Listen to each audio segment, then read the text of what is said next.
Alrighty, welcome back. We're gonna continue on doing some of the green cards from M15. I'm gonna start rocking it with Nissa Worldwaker, and this is our 5 mana, 3 loyalty cost planeswalker, which sounds a little bit underwhelming, but the abilities are just bonkers. So, +1, target land you control becomes a 4/4 elemental creature with trample. Still land forever. You just get a 4/4 trample land. Sick. Another +1, untap 4 target forests. So you untap it and then do whatever you want. Busted things with that move. So, and then the -7 is crazy. Just search your library for any number of basic land cards, put them on the battlefield, and then they're all 4/4 elements with trample.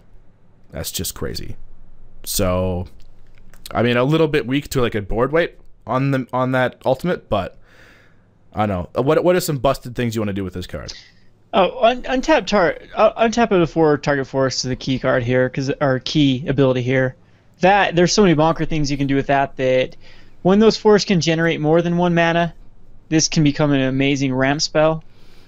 And of course, the Chain Veil and Ralzeric. So Chain Veil, Ralzeric, and Nissa create infinite +1. Yeah, infinite activations. Chain Veil. Again, though, this is still Magic Christmas Land because it's a 4-drop Ralzeric, a 4-drop Chain Veil, a 5-drop Nissa, and then you still have to activate the Chain Veil. Oh, yeah. Which I guess Nissa can do, because you can untap the 4 forests after you play Nissa, activate the Chain Veil, untap the Chain Veil with Ralzeric.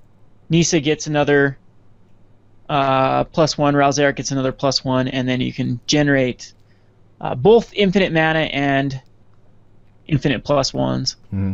So I'm sure people are going to try to get that combo to work. The only problem I have with Ralzeric and Nissa is they're both cards that those abilities are not going to be very good by themselves. And so you need all 3 of the pieces. Usually when I like to make a combo deck, I want all my combo pieces to do something by themselves. So if I don't have the combo, I'm still somewhat competitive. Yeah. And I don't see Nissa or Ralzeric fitting that role, or the Chain Veil for that. I think the Chain Veil is obviously the weakest part of the combo. It just does nothing without one of these guys on the battlefield. But I think out of all 3 cards, that Nissa is the strongest by itself.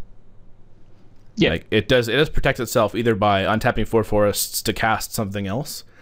To block, or just replacing itself by making one of your lands that may or may not be excess into a 4/4 creature with trample, and that's just big enough to matter in constructed. So yeah, it's a very solid card. Again, it's going to be. Think about this next turn. You're at fifth turn. On 6th turn, you can drop a land. You can generate 10 mana on turn 6. Yeah, that's crazy. Yeah, is that almost a World Spine Worm? World Spine's 11, I think. Yeah, but isn't it Bergamos? But Bergamos is 8. Yeah. Yep. So yeah, you could cast your Borgamos on the next turn, and that would be nuts. Yeah, it's Nissa's a great card. Yeah, I think this card is going to see some constructed play. It's definitely going in my commander deck, so I can guarantee it's going to see that kind of constructive play. But yeah, I haven't looked at pre-sale prices, but I can imagine this being the most expensive one. Yeah, it's a very strong planeswalker. It does ramp you nicely into a Soul of Zendikar, though. So yeah. I think like this might be the 2nd strongest soul in the set, just because its abilities are all very synergistic. I mean, you've got a 6/6 for 6 with reach, so nothing is getting past you. In limited, you just win the game after this, I'm pretty sure, because nothing's getting past you unless it's unblockable. And then you get 3/3 beast tokens every turn forever. Like, without a destroy target creature card, this just isn't dying. It's like out of reach of everything. Limited, I do believe this one's the most powerful. As just for what you said, we know how powerful token generation has been in other sets. The Guild Mage out of the Celestia Guild Mage out of Ravnica was a huge wins the game by itself. Yeah, you first pick that all the time. There was one card better in the format, that was Pack Rat. You can make the argument for Collective Blessing, but definitely between the Guild Mage and Pack Rat, I mean, that's 1, 2, and 3 in my opinion. I think under rare in that set, it was like Guild Mage, Stab Wound, Yes, I was going to say Stab Wound as well. Frostburn Weird were like my top 3. But Soul Zendikar is insane. If you get it in limited, play it. Just play it, right? It competes with Garruk in current standard though, so I'm not sure it's going to see play in standard. Yeah, immediately. Exactly. It competes with a lot of different things in standard for that kind of feel. You do, again, it depends on how standard will be. If you need cards that actually do 2 things, get 2 uses out of them. Again, this is Call of the Herd 2.0, and Call of the Herd saw a ton of play. It was a very expensive card back when I played Claire back in the day in that set, but this card will never be valuable because it's the Duel of the Planeswalker promo. It is. Okay, sure. So, obviously, you're playing black if you can in a pre-release. But, oh no, this isn't the promo at all. Why? It's got a promo because of Duel of the Planeswalker, of course. Duel of the Planeswalker promo. So anyone that buys Duel of the Planeswalker gets a code that you can take into your local game store and trade it in for a pack. A pre-pack that has like 6 random cards and a alternate art foil Soul of Zendikar. Yeah. So I mean, we've already received ours. There's a whole package full of it. They send us a ton for a small store. So thinking they sent us a ton means they're going to send other stores a ton. And yes, you can only give them out for Duel of Planeswalker, but Duel of Planeswalker is a highly sold game. So yeah. So are they doing the same promo for every version of Duels of the Planeswalkers? Because I know in the last one they gave away a different promo for Steam, for iPad, for PlayStation. I'm not quite sure. The only thing I've been sent so far is Soul Zendikars. Okay. So it'll for sure be the iPad one, I guess. The iPad is the only one that's out as of this recording. So it might just be for iPad. I'm not sure. I need to look it up, but yeah, I'm not sure either. All I know is they sent us a ton of these. Okay, well, make sure you unofficially send me a bunch of them too. Ancient Silverback, 6 mana, 6/5 Regenerator. With uncommon, come on. This is like this is the best ape you can hope to get in this set. And which is a thing that I didn't think I would say, but I said it anyway because it's awesome. This dude is so good as your alternate green bomb. If you don't get your mythic 6-drop bomb in green, this is your dude. Yeah, this guy was a rare. He was so good. He was a rare, and they've reprinted him as an uncommon. Yeah, so it's just crazy. I want to make it fairly clear that if your opponent has cards in their hand, this is pretty much a 7-drop. Because you're going to want that 1 green mana open to regenerate him, but once it's on the battlefield, it's just all over, basically. It depends on the colors, too. If you're going against a black mage, yeah. Or a red mage, I don't know. Against white, I might just slam it 6th turn. Oh, yeah, if you're playing against white or green or blue, you probably just try and slam it on 6. But yeah, definitely red or black, it's a 7-drop. But play it. It looks so good. Yep. So, Back to Nature, a.k.a. Screw You Theros, is a 2-mana instant speed, destroy all enchantments. He's playing Modern? Yep. It looks so good in the current standard, though. Like, come on. As long as you're not numboing yourself. Rocks, Detention Spheres.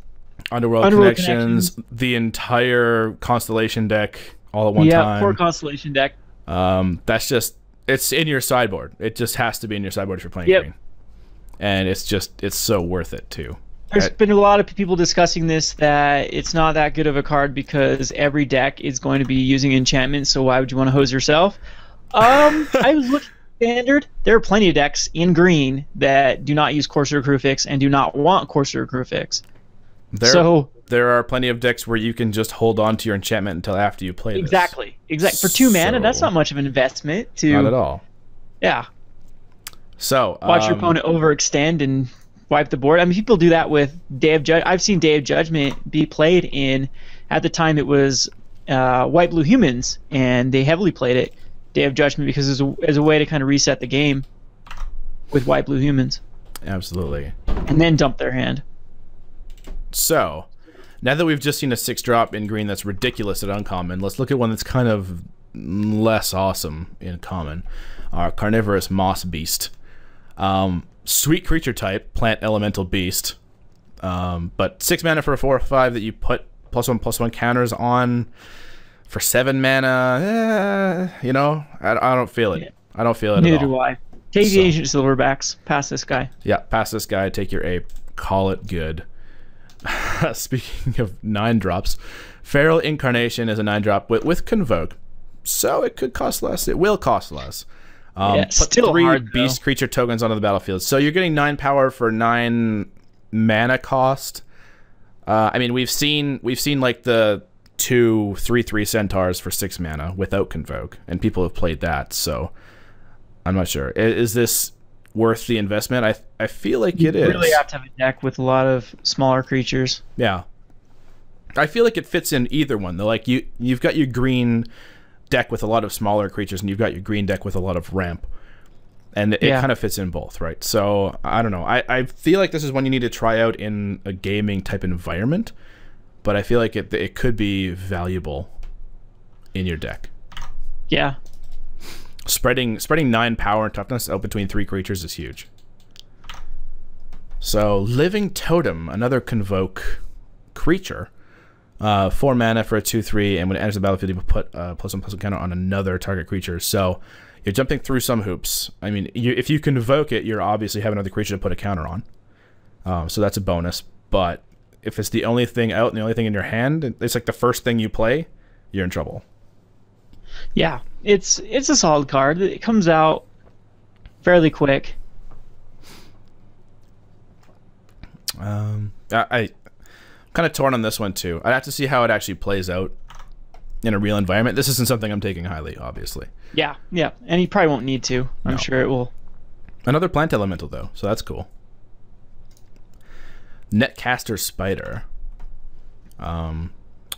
2/3 for 3 reach. When it blocks a creature with flying, it gets +2/+0 to the end of turn. So it does end up blocking your important flying targets and killing them. Pretty solid. Yeah, I'd say that's a pretty decent pickup. Just a 2/3 reach for 3 is something that you need in your green deck anyway, just to stop the blue and it's white an flying upgrade decks. from the old giant spiders or the old 2/4 for 4. Absolutely. So what is Nissa's Expedition? 5 mana with Convoke. Search your library for 2 basic land cards. Put them on the battlefield. Tap and shuffle your library. So you're ramping with creatures to ramp into your ramp spell. This is a total exhibit card. It's like, yo dog, I heard you like ramping. So I added some ramp to your ramp so that you can ramp while you ramp. Yeah. Yeah. I don't know. Rangers, what was it? Ranger's Path was pretty decent. And it was 1 less mana for 2 forests. Yeah.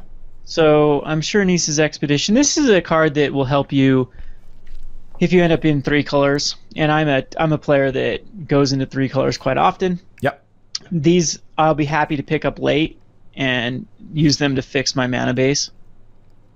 Yeah. When I see cards like this, I find it important that they put it at uncommon, which means that they play tested it and it's just too strong to be common. So it does add that value. Yeah, you'd be able to ramp into some of these.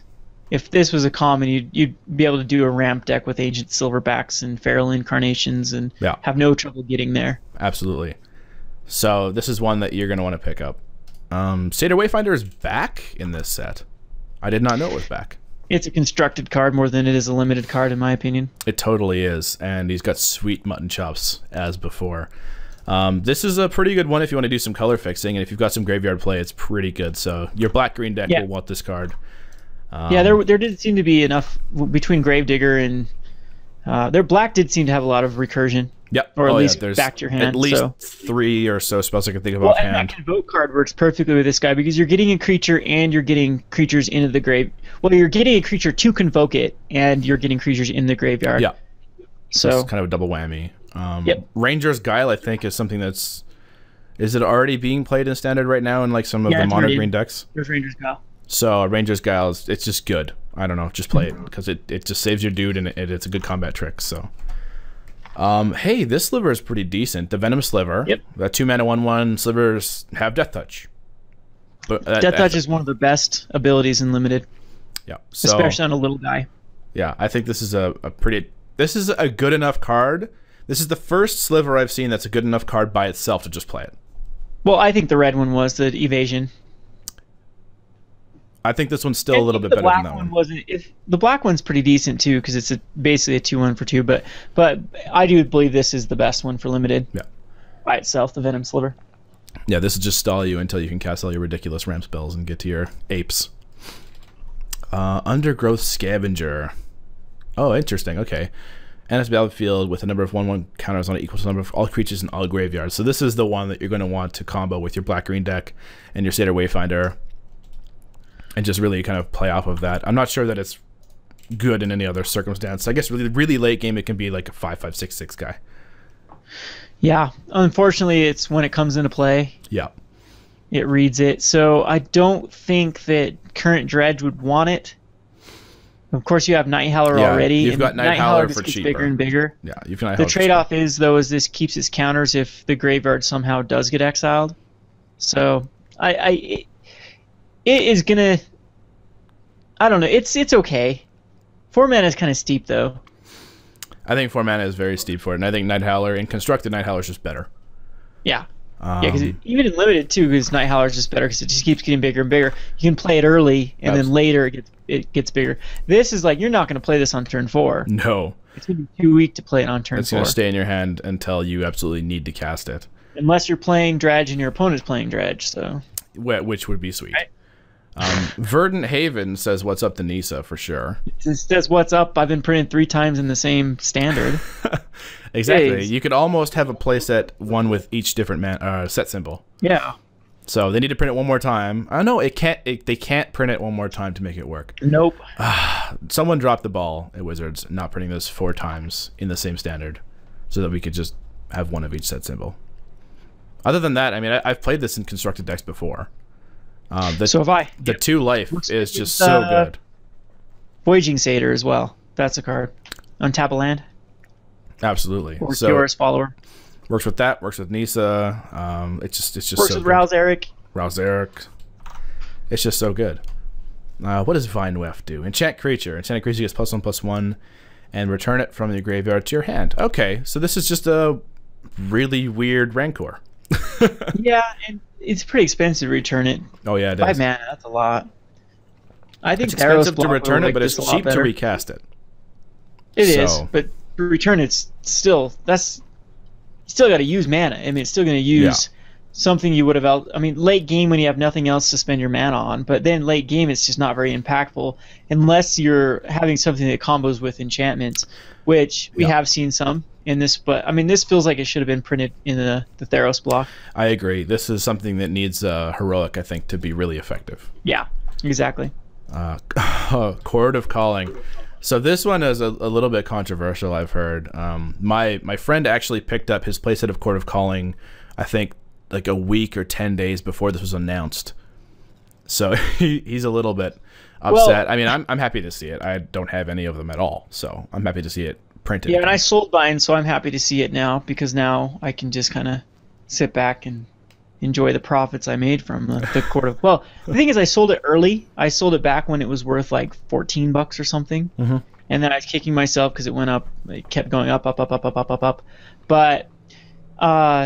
there was a good article over at Brainstorm Brewery about kind of the state of speculation, where it is a bear market now. It's not worth really speculating with just the signals that Wizards has given us with it.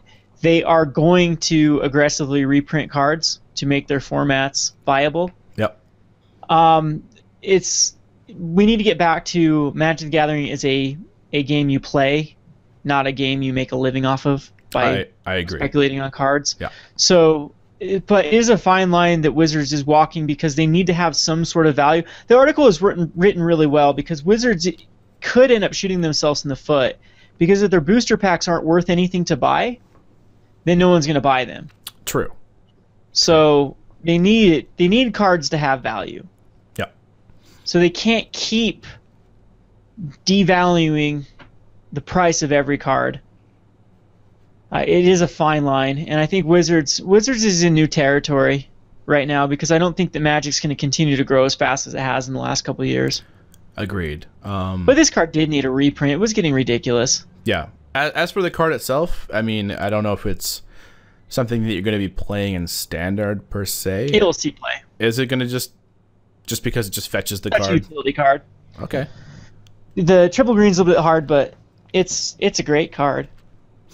So like a mono green devotion kind of thing, or? Yep, exactly. What? Okay, wicked. Yeah, I can see it. I mean, I know I've been wanting to pick one up for a few of my commander decks already, and now that it's going to be less than $30 or whatever, it's going to be pretty easy to do. So next up is Hornet's Nest. This card is looking pretty sweet for limited, and it might even be like a standard thing that you try against certain decks, but it's a 0/2 defender for 3 mana, and when it's dealt damage, you put that many 1/1 green insect creature tokens with flying and death touch onto the battlefield. So what busted things you can do with this guy?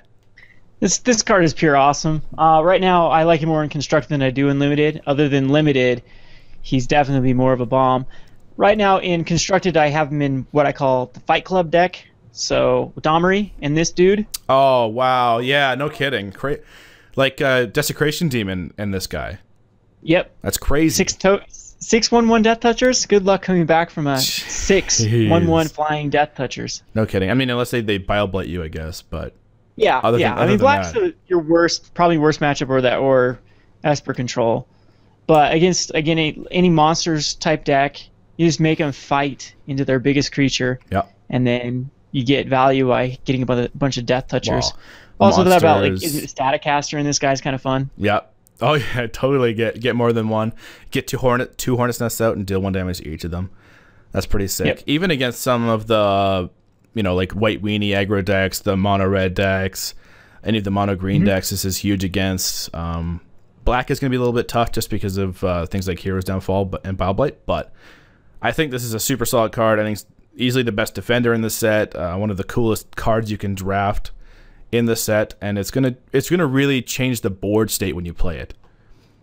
So I'd give this like an A+ for card design. Yeah, very good card. Yeah. Colonian Twin Grove, a 6 mana. Ooh, stars. Okay, its power and toughness are each equal to the number of forests you control. When it enters the battlefield, put a green tree folk warrior creature token on the battlefield with this creature's power and toughness are equal to the number of forests you control. So it's just a Twin Grove. You get 2 copies of this guy, and in a 2-color deck, it's somewhere between what, like 4-ish, 4/4s, 5/5s maybe. Yeah, depending on how heavy you went into green. Yeah, but you're going to get 2 copies. So, yep. I mean, you're going to get your value back out of it. I think it's easily a first pickable card. It's just so easy to, even if you splash it. I guess you don't want to splash it as like your only green card, but if you're like light into green, it might even still be worth playing. Yeah, 2 of them, and they both grow for every forest you put out. It's a static ability. It's not something that enters the battlefield, comes into play with that many +1/+1 counters. So, yeah, on turn 6, if you are in a mono green deck, that's 2 6/6s. Oh, that's crazy. Yeah, it is lacking evasion, but they are going to take over the game as soon as they come down. So, I think it's a pretty decent. Yeah, card. it's basically a Armada Worm. Yeah, absolutely. It's and it's another tree folk in the set, which is kind of cool. What does Life's Legacy do? As an additional cost, sacrifice a creature, draw cards equal to that sacrifice's creature's power. Is this something that we might see in the Golgari type deck, the mostly black control? Well, Desecration Demon first constructed play as a sack out. You wanted to sacrifice the Disciple Bolus. Yeah. Or sacrifice it to the Disciple Bolus and draw usually between 6 and 7 cards. Yeah. Because the poor card in that format back then was just consistently tapped down by like Lingering Souls, or they just didn't care about a 6/6 flyer in that format. So it give you a way with Disciple Bolus to draw an insane amount of cards. And this Life's Legacy, of course, Desecration Demon's probably the best card I can think of for Life's Legacy. Only problem is sorcery speed doesn't gain you life like Disciple Bolus did. But it's a solid card. I think it's overlooked. Yep. And it gets better with the bigger the card pool is, the more cards there are to sacrifice. Absolutely. I think it's pretty decent in limited as well. Oh, definitely. Even if it just draws you 2 cards, it's so worth it. Yeah. But I think this card does have one advantage over Disciple in that it leaves you 2 additional mana open after you cast it. So you'll be able to draw your 6 to 7 cards with your demon and find that removal spell that you need. And then you pretty much will just have the mana to cast it. So it doesn't get any life, which is a huge downside, but I don't know. I think it's something worth watching out for. It might be a sideboard type thing just to get that additional card advantage engine. Yeah, and this could definitely see play in a modern deck. I mean, even Legacy might want a card like this because there's some pretty broken things you can do. If it was toughness, it would be a little bit easier to break than power, yeah. But you can still find some things with relatively high power and low toughness and low mana cost. Especially things like even the format right now, like this like Spark Trooper, for example. Even though Spark Trooper is 4 mana, and you'd have to cast it on the same turn, but things that are wanting to die or going to die anyway. Yep. Totally. Okay. Wicked. So I think that's a card we can really watch out for. What's Shaman of Spring? It's just a 2/2 for 4 that when it enters the battlefield, draw a card. It's just a bad constellation. Yeah, it's a bad Elvish Visionary. Elvish Visionary is 2 for a 1/1. Yeah, it's a bad Elvish Visionary. The art is gorgeous though. Like they sometimes put the best art on some of the least exciting cards. But it's Elf Shaman, which aren't, Elf is important. It's not bad and limited. It replaces itself. Yep. The free card. It's just mana. But again, for 4 mana, I think you usually want to be doing more for 4 mana, but yeah. A 2/2 and yeah, it's not bad. I think you'd probably find something better to do. Pick it for sure. So Sunblade Elf, a 1/1 for 1 in green by itself. So if you're just in green, you really don't play this. No. Especially since we just had Charging Badger. That card is just so much better than this card. But it gets +1/+1 as long as you control planes. So if you drop your planes on the next turn, you got a 2/2 for 1, which is pretty damn good. And then creatures you control, all the creatures you control get +1/+1 at the end of turn with the ability. So, I mean, if you're in white, this card is crazy. Crazy good. But if you're just in green, this card is so underwhelming. This is like, I think, the swingiest card I've seen as far as draftable. Like, you're going to need to be in white for this to be good. Yeah, it might actually make it a cool card because you might be able to just clean house with these in draft. Yep. Get a bunch of them. Might be able to take them later. If you're the only Selesnya person at the table, you're going to be laughing when you get these guys. Yep. So I think that's all I need to say about that guy. Hunter's Ambush. Prevent all combat damage that would be dealt by non-green creatures this turn. This card has huge upside. Yeah, this card's insane. Yeah, so this is just a combat destroyer card. Yeah, one-sided fog. Yeah, that's crazy. No, that's really good. I'd play this 100%. Yeah. I'll high pick this because you can still use it as a fog effect, which isn't bad in Magic. It has its uses, but this again, yeah, just a one-sided. Let's blow the entire combat phase into our favor. Yeah. So it's like, okay, trade. It's like, no, I just win now, right? Nope. Yep. So yeah, I can see it. Even if you only get one of their creatures, it's completely worth it. Invasive Species, the 3/3 for 3, already awesome. And when it enters the battlefield, return another target permanent you control to its owner's hand. So you could, because it's permanent, not other creature, you could just bring back a forest to your hand that you used to cast it. Yep, you could do that. So that's the worst case back on a land drop, but again, this card wants something that wants to go back to the hand, like Shaman of Spring. There you go, perfect little interaction. Yep. 100%. This is Elvish Visionary would have been a lot better than Shaman of the Spring with this. Yeah, and I would have been happy because my Immortal Servitude would have got its baby back. Totally. I would have liked to see this card in Gatecrash with the Simic cards. This would have been a really good one for that, just to get all of your evolution back online. Yeah. Okay. Oh, hello. Solid Snake with like a loot. Yisan the Wanderer Bard. 3 for a 2/3, which is fine. With an ability that says put a verse counter on Yisan the Wanderer Bard, search your library for a creature card with converted mana cost equal to the number of verse counters on Yisan. Put it onto the battlefield, then shuffle your library. So you're gonna have to activate this guy like 3 times before it's even really worth doing. And then, again, we talked about this with, was it the blue card, that polymorph stuff? Yeah.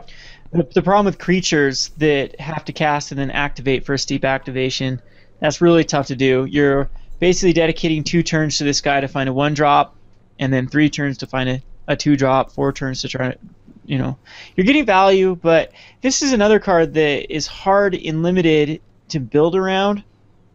I think people will want this in Commander. It's another tutor.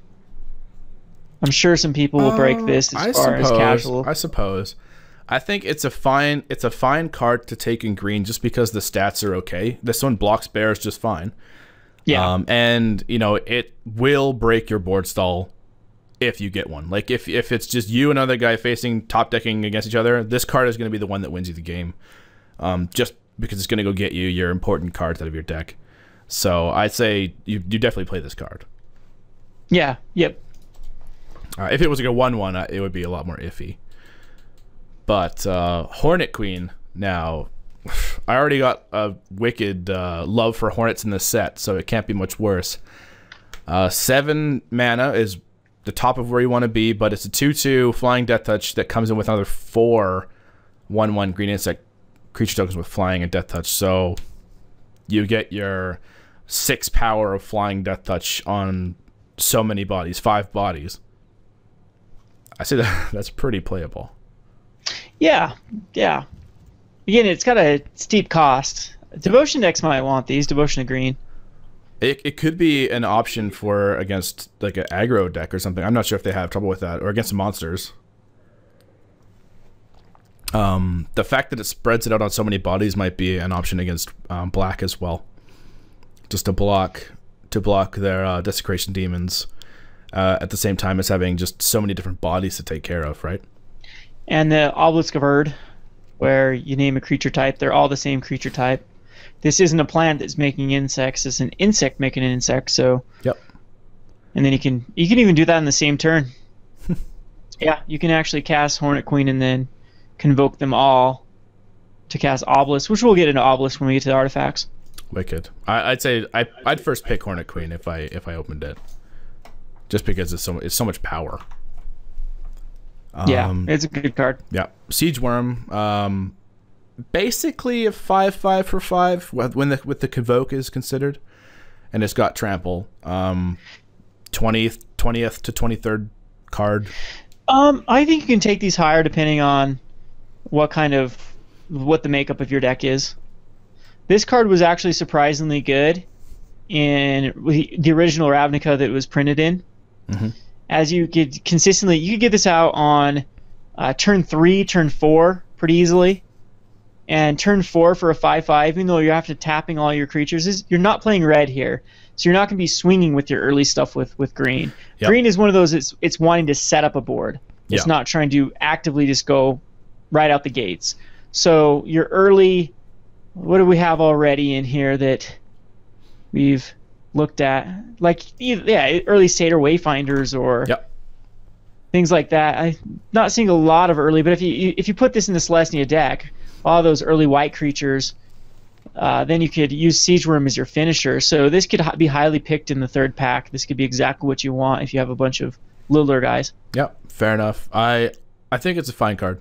It's just the armor is a lot less fancy than Armada Worm, so I'm a little upset about that. But what can you do? Overwhelm. Creatures you control get +3/+3 to end of turn for 7, but it has Convoke. And it's a sorcery, so yeah, I hate this card more than I hate any card in the entire set. This is by far this gets my stamp of not approval, I guess. Not approval, even with a wolf and a centaur and like a Pegasus in the picture.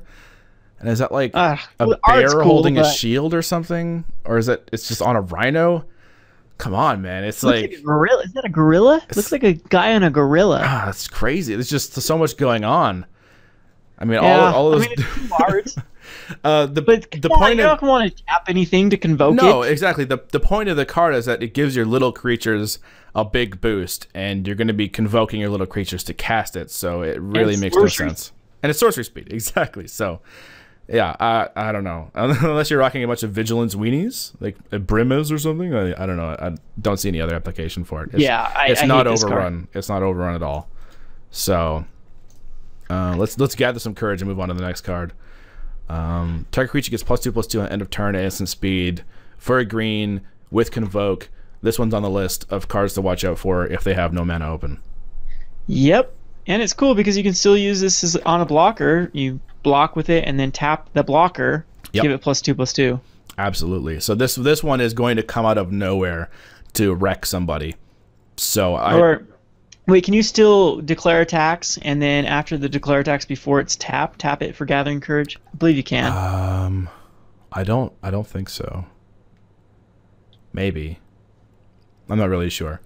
I'd have to ask a judge. I don't think you can declare. I don't think you can do it in between declaring it as an attacker and tapping it. I think that's part of declaring it. But either way, this is definitely on the list of cards to play around when they have no mana. So it's just a great card. That's why it's uncommon. Naturalize is naturalize. It destroys an artifact or enchantment. Considerably worse compared to like the Theros format, where this is basically just a removal spell. But I think it's worth having in your sideboard at least. Yep, naturalize is fine. It's been printed more than any other card, so there's a reason for that. It is exactly what you want. Yep. Wall of Mulch, I think, is one of the cards that was not modern legal that is now. And it's 0/4 defender for 2, sacrifice a wall, draw a card with 4 green. I mean, it's good Convoke card.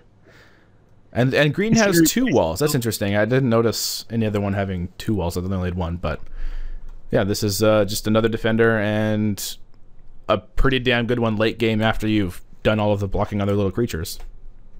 Yeah, I'm thinking about actually making a kind of defender deck in standard, and this one's great. Axebane Guardian, and then X, I guess, right? Whatever you want to spend infinite mana on. Yep, you have Axebane Guardian. You have a ton of walls that are just 2-drops, and 2 or 3 around that. Yep. Early. Hover Barrier, all those good ones. Restock. 5 mana, return 2 cards from your graveyard to your hand, exile Restock. I'm not sure. I have never played this card before. It seems okay. You get your 2 bombs back, but I'm not sure that it's something that I'd pick over another removal spell, bomb / evasion. So yeah, this is a card you really have to build around. Yeah. If you're doing like the Wayfinder thing, maybe. If you're putting Satyr Wayfinder in your deck or multiple Satyr Wayfinders in your deck, you might want this just to get your bomb back out of your graveyard. But other than that, I'm not sure it's really worth playing in a conventional kind of limited deck. Yep. Charging Rhino is another one of the ones that is now modern playable. This one was in Conspiracy as well. I loved it in Conspiracy. 4/4 for 5, and it can't be blocked by more than 1 creature. And you know, there are not a lot of creatures that are going to block it as a 1/of and successfully block it without trading. So it is pretty much a guaranteed either 4 damage or a removal. I'd find it to be pretty good. Yep. It is just a common. It's not that interesting. Elvish Mystic reprinted again. Great card. Yep, great card. Definitely take it for your green deck. You're going to want to ramp, so take that for your thing. Roaring Primalox is one I haven't seen in a while either. I think this was M13 also. Yep, and it was awesome. There's whole strategies around it. Unfortunately, it doesn't have its favorite target. Thragtusk? It was the return instant card from your graveyard to your hand, instant or sorcery. The 4-mana blue card. Mystic Retrieval? Do so many degenerate things with it. Yeah. No, and then Elvish Mystic or Elvish Visionary. You don't have again. Elvish Visionary is huge. Having like Thragtusk with this was huge, obviously. Yep. Lots of crazy but there things. seem to be a few come into play into the battlefield effects. Yep. You get this with your Hornet Queen, and it's nuts. Yeah. So I mean, and worst case, it's a 4/4 for 4 that'll block you for a turn if it's your only creature. I've been in that situation before. I guess would be a good one. The 1 out of white that goes and gets an aura would be a pretty decent one. Yep, definitely. Rune Claw Bear. It's a bear, and it's also of the Rune Claw variety. 2/2 for 2 is solid. Play it if you need more filler creatures. Hunt the Weak. Hunt the Weak is a pretty good one. I mean, it's the green removal spell, so you take it, right? It doesn't gain you life, but it does get you a counter. So I'd say if you're going to be destroying creatures in green, this is what you want to play. At least like 1 or 2 of them. You'll need a few of these in your deck if you're going to be playing green. 100%. You're also going to want probably a plummet as well. Destroying creatures with flying is huge when you don't have that many creatures that can block creatures with flying. Titanic Growth. Great sideboard card. Titanic Growth is a great combat trick. 100% love that. Yeah, I'm actually glad this is now in standard. It's pretty cool with a lot of heroic cards. Oh man, I know we're losing Giant Growth for Titanic Growth, but Titanic Growth is almost worth the extra mana for that extra plus. Yep. +1/+1. 100%. What is the Paragon? Oh, the Paragon is the anthem for green. So it's 2/2 for 4, gives you other green creatures +1/+1, and another target creature can trample it to the end of turn. Trample's a pretty decent one. Yeah, it's pretty good. And especially with Death Touch. There's a lot of Death Touchers. Yep, and it pairs well with your other creatures being bigger. So it is very synergistic in itself. So I love it. It's got an elk in it, so it's obviously good. So we'll just call that a good card and move on, I guess. He's an elk, a cat, and a bear. I know. Jeez. That. They really want this card to be good. Phyto-Titan, this is the green one. This is the green promo, right? For the pre-release? Yes. So you're a 6-mana 7/2. That when it dies, return it to the battlefield under its owner's control at the beginning of his or her next upkeep. So every other turn you get to attack with it? Is that the way I'm reading it? Yeah, because it comes back in tapped. It's kind of cool. I have mixed feelings about this. This is one of those cards that I'm going to have to play extensively to determine if it's actually good or not. Yeah. So in Limited, you play it just because it's at least getting rid of a bear every other turn or every turn. At its worst, and then at its best, it's hitting them for 7. I don't know about Standard. Once you get it out, it just keeps coming back, right? There's your nice little combo with Life's Legacy. Life's Legacy. Which one's that one? The one you sack a creature for its power. Yeah, that's that's an incredible combo with that card. As for a 7/2 for 6, I mean, I think you just play it in Limited because it comes back. Yeah, I first sight, I still think that it goes black then green, in my opinion, for the promo. Oh, definitely black first. Green, yeah, green is pretty good. If this guy also had trample, it would be just miles ahead. I think we're under consensus that the blue is terrible. Yeah, the blue one is pretty bad. If it was just plain clone, yeah, it would be plain clone with the ability that it's got. It would be way better than copy of creature you control. Understand. Yeah, it's weird. It's so that you can get 2 Genesis Hydras. No, that's actually bad. When you cast Genesis Hydra, reveal the top X cards of your library. You may put a non-land permanent card with converted mana cost X among them on the battlefield, and then shuffle the rest of your library, and it enters battlefield with X +1/+1 counters on it. So you cast it for 5, and it maybe gets you something good. 3/3. Yeah. It's not too bad. It kind of feels like Cascade. It's Cascade-esque, and it's another Hydra, which is fun. But I mean, obviously you played in Limited because it's just card advantage, and it's a big bomby creature once you get above 6 mana, I guess. Having it as a 4/4 is probably ideal. You get a 4/4 and then another 4 mana permanent. So yeah, it's. We'll wait. I have to wait and see with this card again how it will actually play out. I think it's actually harder in Limited to make it work than it is in Constructed. Definitely. But I mean, Limited, a lot of times it's probably just going to flat out miss. At least it can get you a land. Non-land permanent.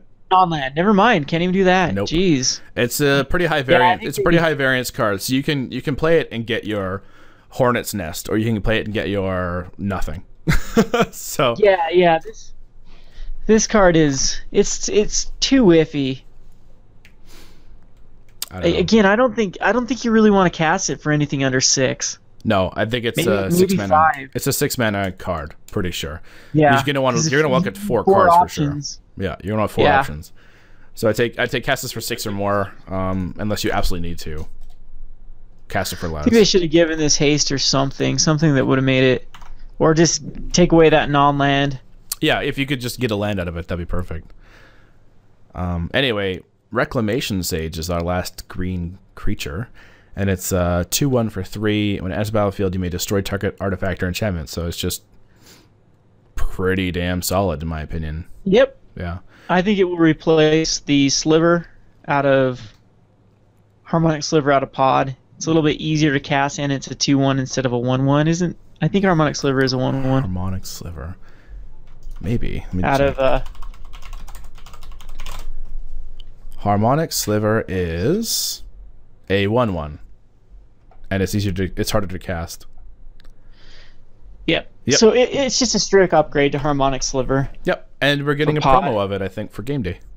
Yep, game day. This will be given out to everyone that participates. Cool. I like it. I think it's a pretty solid card. I like the design. So. Oh yeah, and this is another card that just basically gives the middle finger to Theros. Thanks for playing Theros. 100%. I mean, it doesn't exile it, but you know, so you're not going to be a god killer, but it's going to be a Corsair Crewfix killer for sure. Oh, absolutely. Yes, it is. And that wraps up our green review. So I guess what's next? Lands? Lands and artifacts. Lands, artifacts. We'll just do those together in the next video. See you there.